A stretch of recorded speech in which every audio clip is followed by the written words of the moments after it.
यदि कोई व्यक्ति प्रपन्न होकर ये कहता है तवास्मि, प्रपन्न होकर जब कोई कहता है कि मैं तुम्हारा हूं, तब भगवान कहते हैं बस उसी दिन मैं उसकी अंतर की पीड़ा और व्यथा को समझकर, अंतर के भाव को समझकर मैं अपने व्रत का पालन करने के लिए उसे अभय प्रदान करता हूं।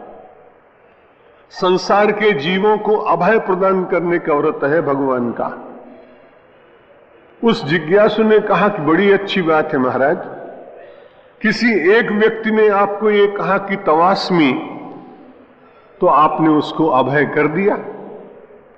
लेकिन कभी कोई ऐसा काल आ जाए, सात्विक काल, कि संसार के समस्त प्राणी एक साथ ये कह दे कि तवास्मि, तब आप क्या करेंगे? सचमुच भगवान के सामने एक बड़ा प्रश्न था। यदि कोई 1, 2, 4, 10 साधक ये कहें कि तवास्मि, तो भगवान उनको अभय वरदान दे दे। भगवान ने कहा भाई मेरा तो व्रत है। बड़ा अच्छा शब्द प्रयुक्त किया है वाल्मीकि महाराज ने।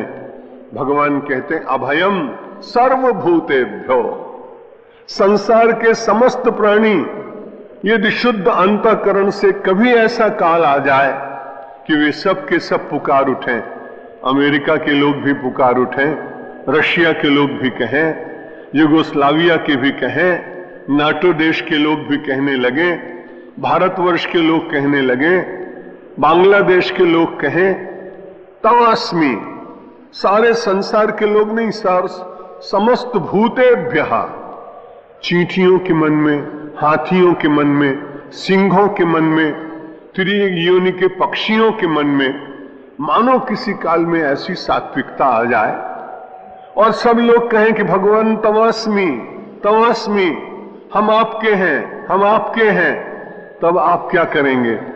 भगवान कहते हैं अभयम सर्वभूतेभ्यो, सारे संसार के प्राणियों को मैं अभय का वरदान दे दूंगा। ये भगवान की प्रतिज्ञा है, ये उनका व्रत है।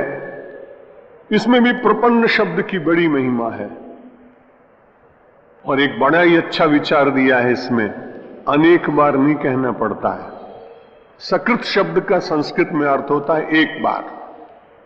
सकृतदेव प्रपन्नाय, अपने उस परमात्मा के प्रति कोई एक बार शुद्ध अंतःकरण से, निर्मल भाव से तवास्मि इस शब्द का उच्चारण करे तो भगवान कहते हैं अभयम सर्वभूतेभ्यो ददामि एतत् व्रतम, मैं सारे संसार के प्राणियों को अभय का वरदान देता हूं।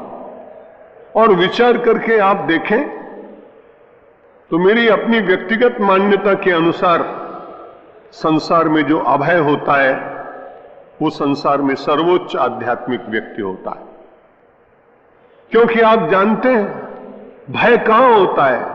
द्वितीयाद्वै भयम भवति, जहां आप दूसरे की कल्पना करते हैं वहीं भय होता है।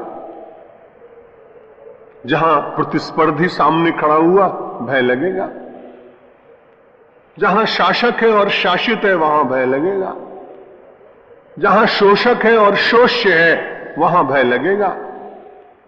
लेकिन आध्यात्मिक निष्ठा और उसकी सर्वोच्च भूमिका यह है कि जब वो अद्वैत में प्रतिष्ठित हो जाता है तो उसे संसार में अपने अतिरिक्त कुछ भिन्न दिखाई नहीं पड़ता।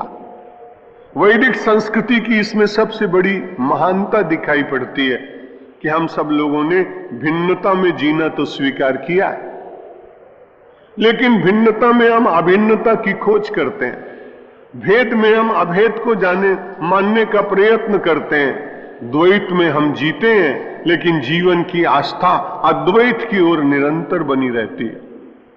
इसलिए भगवान कहते हैं उस व्यक्ति को मैं अभय बना देता हूं। जब अभय की सीमा पर पहुंचता है कोई व्यक्ति, तो उसके सामने यदि कोई तलवार लेकर भी खड़ा हो जाए, उसके प्राण भी समाप्त करने लगे, तो भी उसकी निष्ठा उसके भीतर जागृत रहती है, वो विचलित नहीं होता। ऐसे कठिन क्षणों में भी वो व्यक्ति देह का दृष्टा होता है और आत्मा की अमरता पर उसका विश्वास संपूर्ण रूप से होता है। जिसका आत्मा की अमरता पर पूर्ण विश्वास होता है उस व्यक्ति को कोई भयभीत कर नहीं सकता है।